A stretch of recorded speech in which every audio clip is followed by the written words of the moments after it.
Salam, axşamınız xeyir olsun. Gün Astavaya baxırsınız. Studiyada Aynur Zahid, əvvəlcə əsas xəbər başlıqlarından qısaca nəzər salaq. İranda artıq ərzaq və müalicə də nisyə alınır. Daha 7 nəfər edam edildi. İran rəsmilərinin villaları müsadirə olunacaq 5 sentdən açıqlama.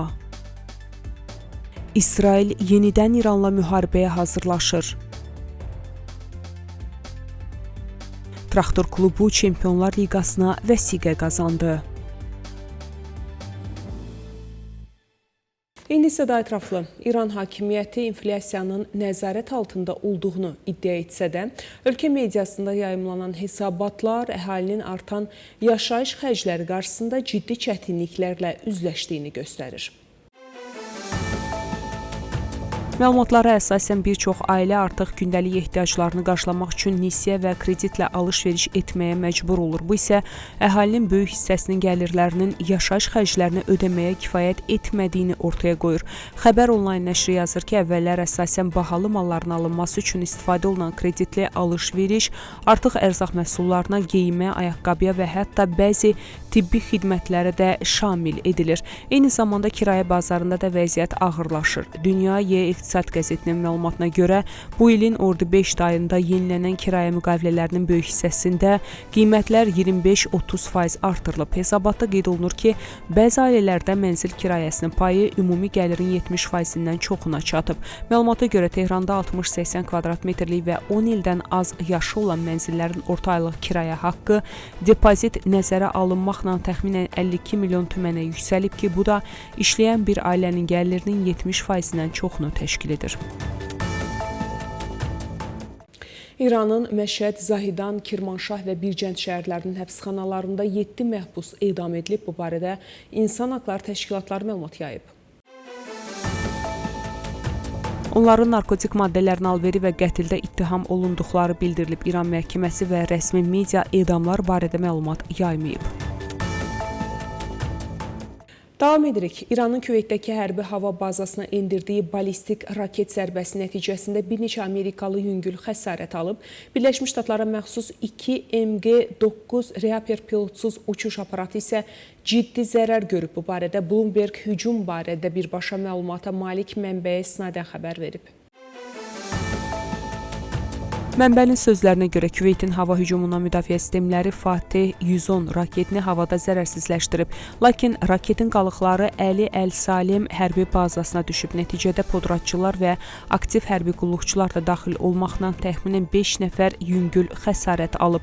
Hücum ABŞ prezidenti Donald Trumpın İranla kövrək atəşkəsin uzadılması ilə bağlı mümkün razılaşmanı nəzərdən keçirdiyi vaxtda təsadüf edir. Trump cümə günü təhlükəsizlik vəziyyəti otağında təxminən 2 saat davam edən iclas keçirib, lakin qərar açıqlamadan oranı tərk edib. ABŞ prezidenti Donald Trump bildirib ki, İranla potensial müqaviləyə Hörmüz boğazının dərhal açılması və keçid üçün heç bir ödənişin olmaması daxildir. Trump bu barədə öz Truth Social hesabında məlumat verib. Hörmüz boğazı dərhal açılmalı və hər iki istiqamətdə gəmilərin məhdudiyyətsiz keçidi üçün heç bir ödəniş tələb olunmamalıdır, deyə Trump yazıb. Trump onda qeyd edib ki, müqaviləyə dəniz blokadasının qaldırılması və Hörmüz boğazının minalardan təmizlənməsi daxildir. ABŞ Avropa tərəfdarları ilə birlikdə İslam Respublikası rəsmilərinin Avropadakı villalarını və evlərini müsadirə edəcək. Bunu ABŞ Maliyyə naziri Scott Bessent deyib.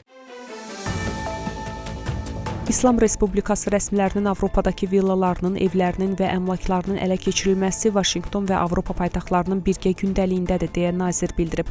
Bessent İrandakı güc strukturunu ruhanilərin teokratiyası və İnqilab Keşikçiləri Korpusunun quldurluğunun birləşməsi kimi təsvir edib. İsrail Müdafiə Qüvvələri İranla əvvəlcədən xəbərdarlıq etmədən müharibənin yenidən başlanmasına hazırlaşır. Bu barədə İsrailin Haaretz qəzeti yazıb. İsrail Müdafiə Qüvvələri İranla təhlükəsizlik gərginliyinin qəfil artmasına hazırlaşır. Ordu, hökumət qurumlarını və ya səhiyyə sistemini bunun əvvəlcədən xəbərdarlıq etmədən ediləcəyi barədə xəbərdarlıq edir deyə məlumatda bildirilib. Qeyd olunub ki, İsrail Müdafiə Qüvvələrinin rəsmiləri həmçinin müharibə zamanı cəbhə müdafiəsi qaydaları ilə bağlı qərar qəbul etmədə ictimai etimadda boşluqların yarana biləcəyi barədə xəbərdarlıq ediblər. İdman xəbərləri ilə davam edirik. Cənubi Azərbaycanın traktor klubunun növbəti mövsümdə Asiya Çempionlar Liqasının elit mərhələsində iştirakı böyük ölçüdə dəqiqləşib. Çempionatın yarımçıq qalması və AFC-nin İran Futbol Federasiyasından qitə turnirlərində iştirak edəcək klubların siyahısını təcili şəkildə tələb etməsi vəziyyəti sürətləndirib. 40 gündən çoxdur ki, müharibə şəraiti səbəbindən dayandırılan İran Pro Liqasında Təbriz təmsilçisi hazırki vəziyyətə əsasən 39 xalla ikinci pillədə qərarlaşıb və bu nəticə ilə turnirə vəsiqəni təmin edib. Hazırda İstiqlal 41 xalla liderdir. Traktor və Sepahan isə 39 xalla ikinci və üçüncü pillələri bölüşürlər. İran mediasının məlumatına görə peşəkar lisenziya əldə etdiyi üçün traktorun elit mərhələdə iştirakı demək olar ki, rəsmiləşib. Sepahanın taleyi isə lisenziyalaşdırma ilə bağlı yekun qərardan sonra müəyyənləşəcək. 2026-cı il Dünya Çempionatının başlanmasına cəmi 12 gün qaldığı halda İran milli futbol komandasının üzvləri hələ də ABŞ və Meksika vizalarını ala bilməyiblər.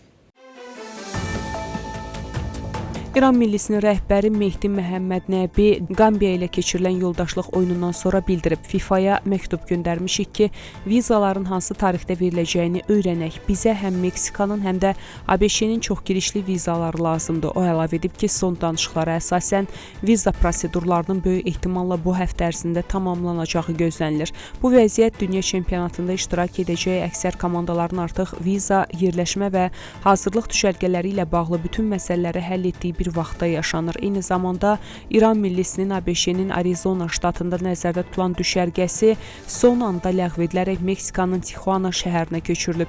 Meksika prezidenti bundan əvvəl də bildirmişdi ki, ABŞ İran millisinin öz ərazisində yerləşdirilməsinə maraq göstərməyib və buna görə də Meksika komandanın düşərgəsinə ev sahibliyi etməyə hazırlaşıb.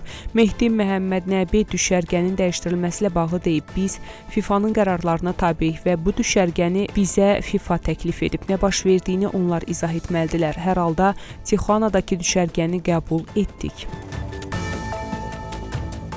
Belə hörmətli tamaşaçılar, bu saata çatdıracağım əsas xəbərlər bunlar idi. Görüşmək ümidi ilə salamat qalın.